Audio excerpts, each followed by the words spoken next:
Fala pessoal, Eliabel Barreto aqui mais uma vez com vocês e dessa vez eu estou trazendo um curso novo aqui para o nosso canal para que vocês tenham um conhecimento um pouco diferente, tá? Eu sei que existe um baita conteúdo, uma baita quantidade de cursos aí relacionados a Python, a programação em Python, né? Eu não vou ser muito diferente deles, tá? Então é mais, na verdade, uma nova forma de apresentar para vocês o conteúdo aí, é mais uma forma que eu tento trazer diferente para vocês. Eu espero que vocês possam gostar, tá? Como de praxe, no começo do nosso curso eu costumo falar para vocês a respeito da programação, né? Fazer uma introdução ali, o que acontece, o que vocês vão entender, o que vocês vão aprender. Isso, quais são as vantagens que esse tipo de conhecimento, esse tipo de conteúdo ele pode trazer para vocês aí. Então vamos começar aqui. Tá? Tem uma breve história, né, do Python. Eu preparei um material, um PDF. Se vocês tiverem interesse em receber esse material, por favor, deixem aqui nos comentários. Não esquece, curte, comenta, compartilha. Deixa aqui nos comentários se você tem interesse em receber esse conteúdo, esse material. Eu vou verificar se tem uma forma simples de eu conseguir compartilhar esse conteúdo com vocês, né, sem a gente perder aí o controle do material que está sendo disponibilizado. Tá? Então aqui a gente tem uma breve história aí do Python, né? Ele foi criado pelo Guido van Hunsum lá em 1989. Ele veio trazendo algumas diferenças na questão aí da confecção do material, da questão de programação, porque ele veio tentar quebrar alguns paradigmas, né, que tinha assim, muito forte dentro da questão de programação. Uma das primeiras coisas que eu percebo quando você começa a trabalhar com Python é que é uma linguagem muito simples, né? Quase que uma carta, né? Eu vejo muitas comparações, né, de profissionais da área que falam que estou escrevendo uma carta para o meu computador. O que eu quero que o computador faça? Vou digitar, né, uma carta, obviamente utilizando o idioma inglês, né, para o computador, informando para ele o que eu quero que ele faça, qual é a sequência de acionamento das coisas. Tá? Então esse daí foi o primeiro ponto aí que norteou toda a documentação, toda a criação e confecção do Python. Tá? Questão assim de aplicação, né? O que você tem aí, as vantagens que tem por se escolher uma linguagem de programação como Python, né? Você tem aí um aprendizado, ele é bem acessível, né? A documentação do Python ela é totalmente aberta. O Python é uma linguagem de código aberto, né? Então você tem muitos dados, muitas informações, tanto de bibliotecas e módulos que são reutilizáveis, que estão abertos aí. Você tem diversos materiais didáticos, como a própria documentação oficial, é claro que ela vai estar em inglês, mas você vai encontrar as documentações em outros idiomas, como em português, por exemplo, que facilita muito a questão da utilização. Tá? E é claro, né, você tem uma comunidade muito engajada aí, né, as pessoas elas costumam a criar esses códigos, né, para fazer uso dessa documentação muito facilmente, tá? Mas a gente consegue aqui fazer uso, né, dessas configurações, tá? Você tem uma sintaxe muito simplificada, ou seja, a documentação, né, dentro da programação, tudo que você vai utilizar de código é realmente códigos escrito em inglês, então ele vai facilitar muito. Quem tem conhecimento de inglês vai facilitar, quem não tem vai acabar aprendendo. Tá? Em grande parte ali, a escrita do Python é utilizando texto em inglês. Tá? Então você vai ver que vai ficar bem fácil. Tá? Isso é uma grande vantagem, porque ela é bem diferente ali da programação de outras programações como Java, C++, JavaScript, enfim. Ele tem essa vantagem aí para utilizar. Por conta disso, o código no desenvolvimento ele acaba sendo bem reduzido, fica mais fácil de você manter esse código, aumenta a sua produtividade, porque você vai estar trabalhando com praticamente um texto que você está escrevendo, então isso acaba diminuindo também a margem de erro. Versatilidade, o Python ele roda em diversas plataformas. Tá? Hoje você tem sistemas operacionais, né, e processadores que usam, né, parte do Python dentro dessas codificações. Então você vai encontrar o Windows utilizando, você vai ter como rodar o código em Python no macOS, no Linux, no Android. Então vai existir diversos locais aos quais você pode utilizar. Tá? Ele serve para softwares com qualquer tipo de ambiente ou interface. Né? Isso daí quer dizer o seguinte, ele pode trabalhar tanto com web como desktop ou como dispositivo móvel. Ele cumpre bem as funções, né, que são bastante diversas. Você consegue trabalhar com aplicações web, com dados com ciência de dados, com machine learning, reconhecimento facial. Existem diversos softwares, até como, por exemplo, coisas básicas como controle de finanças, livro caixa, coisas do tipo, tá? Do ponto de vista das empresas, né, muitas empresas elas acabaram adotando, né, a linguagem Python dentro dos seus sistemas porque ela acaba tendo algumas vantagens. Né? Você tem uma produtividade sem erro, tá? É uma linguagem muito simples, ela é intuitiva, a sintaxe dela é enxuta, então é fácil de você transcorrer e entender o que está acontecendo com cada um desses elementos. Isso acaba facilitando muito. Muitas empresas também utilizam parte desses dados como ciência de dados, né? Então você vai ter aí o uso dessa ferramenta para você entender e analisar melhor alguns fatores. Então, vou avaliar resultados, analisar as preferências de seus clientes, prever comportamentos dos consumidores. Existem aí diversos recursos como reduzir custos, otimizar a produção. Tá? Existem diversas aplicações que você pode utilizar quando se trata do próprio Python. Tá? Então, é sempre importante você ver que ele traz muitos benefícios. Só que ele também tem algumas desvantagens, né? Eu costumo brincar, eu falo que nem tudo são flores, mas você tem aí sim algumas desvantagens. Alguns programadores no mercado costumam criticar um pouco o Python. Eu entendo que seja um pouco de falta de conhecimento, ou às vezes ele tem um ponto que ele pode ter razão ou não, tá? O principal fato aí é que o Python ele é uma linguagem de alto nível, tá? Então ele é muito próxima da linguagem humana. Por conta disso, aqueles programadores que já têm experiência com outras linguagens de programação, tá? Como C++, C Sharp, JavaScript, eles acabam tendo uma certa dificuldade para migrar para dentro do Python. Tá? Isso acaba acontecendo, tá? Porque acaba sendo muito fácil para coisas que eles costumavam fazer que eram mais complicadas, tá? As aplicações em Python, elas não costumam ser rápidas, tá? Por quê? O processamento ele acaba acontecendo numa segunda camada. Então, a linguagem Python é uma linguagem de tipo interpretada, tá? Ou seja, ela não é executada na máquina. Então, você tem um interpretador e esse interpretador, no caso do Python, é feito em C. Então, o Python ele roda em cima do C para depois ele ser rodado pela máquina, tá? Então, isso acontece. Tá? Realmente é um fato. Por conta disso, por ela ser uma linguagem tipo interpretada, ela acaba sendo mais lenta do que se você fizesse o código dentro de uma linguagem compilada. Tá? A sintaxe ela é muito rígida. Né? O que ele costuma dizer como sintaxe rígida é o seguinte, você tem o padrão correto de escrever. Imagina a língua portuguesa. Se eu inverter a posição do verbo, do adjetivo, do sujeito, começa a não fazer sentido. Dentro da linguagem Python você vai ter essas mesmas sequências. Eu tenho que ter uma execução, eu tenho uma instrução, eu tenho os elementos dessa instrução, o que vai ser como retorno. Então existe uma sintaxe que ela é um tanto quanto rígida. Não é recomendado para desenvolvimento mobile. Tá? Apesar de você conseguir fazer alguns aplicativos utilizando Python, acaba não sendo recomendada porque ela não tem uma biblioteca nativa. Tá? Ou seja, você não consegue rodar direto em cima, né, do iOS ou do Android. Tá? E você sempre tem que ter outras bibliotecas de outra linguagem para poder fazer isso. Por conta desses fatores, você acaba tendo uma experiência limitada no ponto de vista da programação.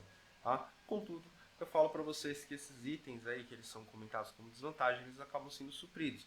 O fato da linguagem ela não ser rápida, hoje com os processadores que a gente tem, executam vários processamentos ao mesmo tempo, esse tipo de informação acaba não sendo válida. O tempo de execução do Python ele vai cair consideravelmente. Então, se você for comparar, vou executar uma instrução em Python, demora 1 milissegundo. Vou executar uma instrução em C, demora 0,00005 milissegundos. Em ambos os casos, a gente não consegue perceber fisicamente, né, visualmente, essa diferença. Então, a gente está sempre próximo ali dessa questão, dessa experiência humana. Tá?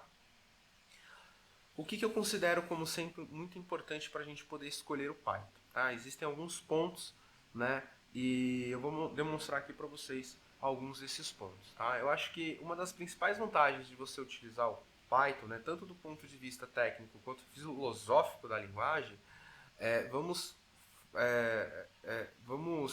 entender que o Python ele pode ser utilizado em diversos tipos de aplicação. Tá? Então, quando a gente vai falar, eu posso trabalhar com desenvolvimento web. Posso. Você tem aí diversos recursos, né, como bibliotecas Flask, são os frameworks, né, Flask, Django, que você pode utilizar para você criar, né, o código do lado do servidor e você poder rodar algumas aplicações. Isso acaba facilitando muito, tá? Existem aí algumas automações com scripts, né, que você pode realizar. Então, você consegue renomear um grande número de arquivos de uma só vez, converter arquivo de um tipo para outro, remover palavras duplicadas dentro de um texto. Existem diversas operações que você consegue realizar utilizando Python que vai automatizar a sua vida. E o fato dele ser uma linguagem tão próxima do lado humano faz com que não é necessário você, né, ser um programador, um especialista na área de TI, um desenvolvedor de aplicações para você começar a utilizar o Python. Tá? Ele, por ser uma língua muito próxima da língua humana, fica muito fácil da gente utilizar para realizar essas automações que acabam facilitando a nossa vida. Então, você também pode utilizar no setor de ciências de dados, machine learning, consegue realizar diversos recursos para corrigir e remover dados incorretos, extrair, rotular dados, verificar. Você consegue utilizar diversas bibliotecas que já estão prontas e são gratuitas, né, que é uma das grandes vantagens de você utilizar o Python.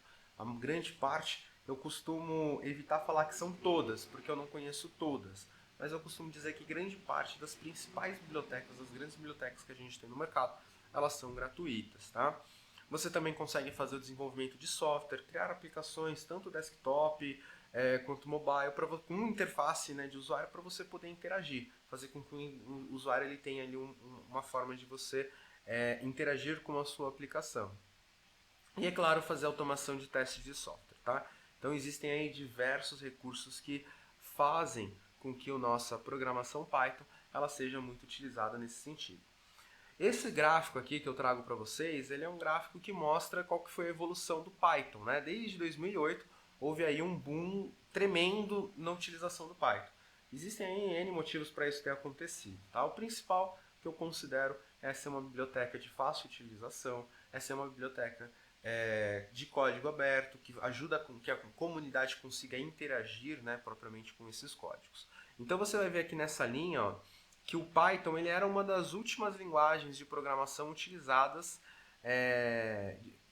Esse daqui é um gráfico, né, que mostra as perguntas que eram feitas, né, sobre dados, sobre códigos. Tá? Então esse gráfico aqui é de um site chamado Stack. Tá? Então, Stack Overflow, né? Então você tem lá um site onde grande parte dos programadores acabam utilizando para tirar dúvidas. Tá? E aí ele mostra a porcentagem do que acontecia. Antigamente, era muito nítido que você tinha muito uso da linguagem C Sharp, né? Que era o ASP.NET, o .NET Framework, você tinha lá diversos frameworks que você utilizava, que são mantidos, né, pela Microsoft. E aí você tinha esse boom aqui muito grande. Tá? Com o lançamento do Python, da versão 2. Com a versão 3.0, né, que aconteceu mais ou menos nessa época, houve um boom muito grande na questão de utilização. Você vê pela quantidade de perguntas. Por que as pessoas estão perguntando tanto? Porque elas estão utilizando esse tipo de linguagem, né? E atualmente, se você for analisar, o Python é uma das principais linguagens que é utilizada aí dentro do mercado. Né? A segunda, no caso aqui, é o JavaScript, e um dos motivos para isso é que o JavaScript ele domina ainda a parte do front-end, tá? Então, o desenvolvimento front-end ainda continua sendo baseado em JavaScript. Então, a gente está falando aí de frameworks como React.js, Angular, esse tipo de informação, tá? Mas o Python ele cresceu bastante porque ele absorveu grande parte dos conteúdos que eram utilizados por outras linguagens de programação, tá? Então, essas são informações que eu acho muito úteis, tá? E com certeza a gente tem aí alguns dados que acabam sendo mais interessantes ainda, tá? Dentro da programação com uso de Python, né, eu não sei como que eu posso dizer isso. Não tem outro jeito de dizer isso. Eu trabalho por dinheiro, imagino que vocês também trabalham por dinheiro, né? Não, acho que ninguém aqui é uma pessoa que trabalha simplesmente porque gosta. E eu acho que essa é a grande verdade. A gente tem que fazer algo que a gente gosta para a gente poder ganhar dinheiro de alguma forma, tá? E o Python ele abre portas, né, para grandes operações. Então, por exemplo, hoje no mercado, se você procurar vagas, né, de analista Python, você vai encontrar salários, né, iniciais desses valores. Então, por exemplo, home office. A gente está falando de vagas que vão pagar R$ 5.300, mais ou menos. Em São Paulo, quanto que está pagando? 2.375. Hoje, né, hoje não, né, na época que eu fiz essa pesquisa, foi em setembro de 2023, a gente estava falando, né, que o Fortaleza Ceará, ela tinha algumas vagas que ela estava pagando em torno de R$ 5.340, tá? Era uma das principais que estavam pagando aí, tá? E o que eu acho mais interessante é que essas vagas, né, grande parte dessas vagas, elas não exigem que você tenha algum tipo de formação. Ela exige mais que você entregue um portfólio de projetos que você já fez, que você mostre que você saiba usar a linguagem Python, saiba aplicar. Esse é um tipo de apresentação de informação que vale muito mais do que você apresentar o currículo dizendo, eu sou formado em ciências da computação, tecnólogo, tal. Isso é uma das grandes evoluções que teve aí no mercado dentro dessa área, tá? Então você mostrar que você sabe é muito mais importante do que você apresentar um certificado dizendo que você tem isso ou tem aquilo, né? Versões do Python, né? Então, que nem eu falei, a versão número 1 ela foi lançada lá em 1994, em 1989 foi lançada a primeira versão pública, que é a versão 0.9, a versão 1.0 foi em 1994, depois de algumas reformulações, a versão 2.0 foi em 2000 e lá no final de 2008 foi lançada a versão 3.0, tá? As principais características, né? O Python ele foi sempre desenvolvido aí voltado para a programação orientada a objetos, né? Esse é o paradigma principal, né, que o Python utiliza dentro da programação. Tá? Então, quando a gente vai falar de programação, existem alguns paradigmas. O do Python é a orientação a objetos, tá? Programação orientada a objetos. Tá? Esse é o POO que o pessoal costuma chamar, né? E ele traz aí as questões de funcionamento modular, e foi isso logo que veio desde o começo, tá? Atualmente o Van Rossum ele não faz mais parte do desenvolvimento, né, que foi o criador, né? Em 2018 ele teve lá uma discussão e acabou, né, abrindo mão de fazer parte das decisões relacionadas ao Python, né? Hoje são 5 pessoas que decidem, né, que votam como que o Python ele vai se desenvolver, como que ele vai evoluir ou não, tá? A gente tem aí algumas informações referentes às versões. Eu acho interessante depois cada um de vocês dar uma pausada no vídeo, se vocês tiverem interesse. Questão de história que eu acho que acaba ajudando bastante a quem quiser conhecer mais, tá? Linguagem alto nível versus baixo nível, tá? Isso aqui é uma informação bem sucinta que eu trouxe para vocês. A linguagem de alto nível é aquela linguagem que ela fica mais próxima da linguagem humana, tá? Você consegue fazer mais coisas com menos código.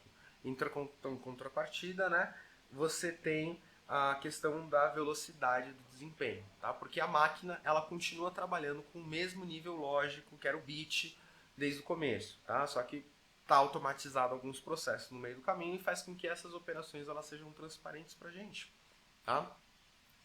A linguagem de baixo nível ela já é uma linguagem mais próxima da linguagem de máquina. Então o objetivo dela é fazer com que o computador consiga executar o código de uma forma mais fácil.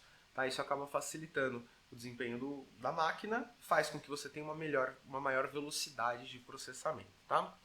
Eu trouxe aqui para vocês conhecerem duas comparações. Então a primeira comparação é a seguinte: se eu quisesse fazer o código, escrever no prompt lá na minha saída o Olá Mundo, né? O famoso Olá Mundo. Como é que eu faço? Você vem aqui, escreve print, entre parênteses, entre aspas, Olá Mundo. Tá? Então, uma única linha de código, você executa esse código, você tem lá na saída o Olá Mundo.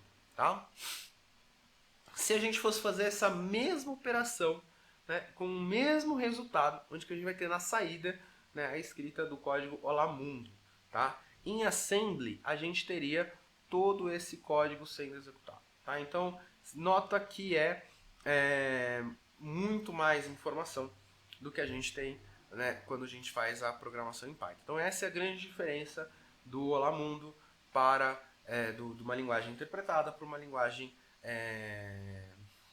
perdão, pessoal, uma linguagem de alto nível para uma linguagem de baixo nível. Tá? O que é a linguagem de alto nível? Ela tem menos código e ela executa mais facilmente. Tá? Uma pessoa não precisa conhecer o que é o call, o que é o HLT, o que é o string, o que é o printf.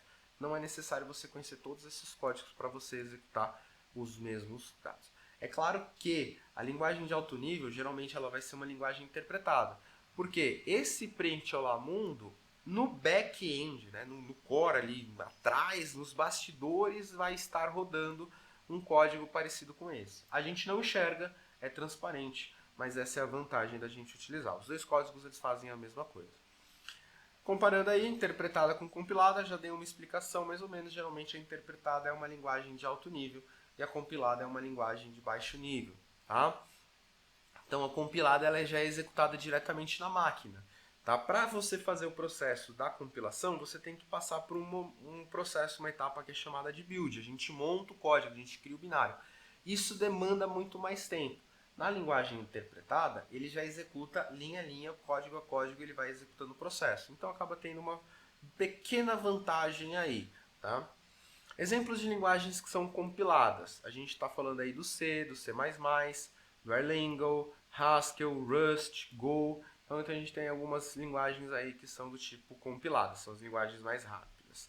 As interpretadas, a gente está falando já de linguagens que, nem eu falei, elas vão ser executadas sobre um compilador. Né? Então a gente tem o PHP, o Ruby, o Python, o JavaScript, eles têm aí diversas linguagens compiladas. Cada uma tem as suas vantagens, cada uma tem as suas desvantagens. Tá? O PEP20 é algo que eu deixo aí para vocês poderem pesquisar. É um dado, todas as PEPs, né, elas são propostas, né, notas técnicas, né, de programação do próprio Python, né, da própria organização do Python. O Tim Peters, que foi um dos primeiros programadores a utilizar aí o Python em grande escala, ele escreveu de forma sucinta quais foram os princípios, né, que nortearam o Von Rossum lá a fazer a criação do Python. Tá? Então ele tem aí algumas informações, eu acho muito legal, ele é um guia para programadores, tá, de Python, para você poder fazer códigos mais legíveis, mais intuitivos, códigos que sejam melhores. Tá? Eu acho muito interessante, tá? Eu deixo aí para vocês pesquisarem também. E aí a gente começaria a fazer aqui a instalação do nosso ambiente de programação. Eu vou parar o vídeo por aqui, tá? A gente já está em torno de uns 24 minutos. Eu vou começar a fazer a instalação, eu vou mostrar para vocês como que eu faço, como o setup aqui do nosso ambiente, para que vocês possam continuar o curso acompanhando conosco tudo que está acontecendo, tá bom? Então, até a próxima, pessoal!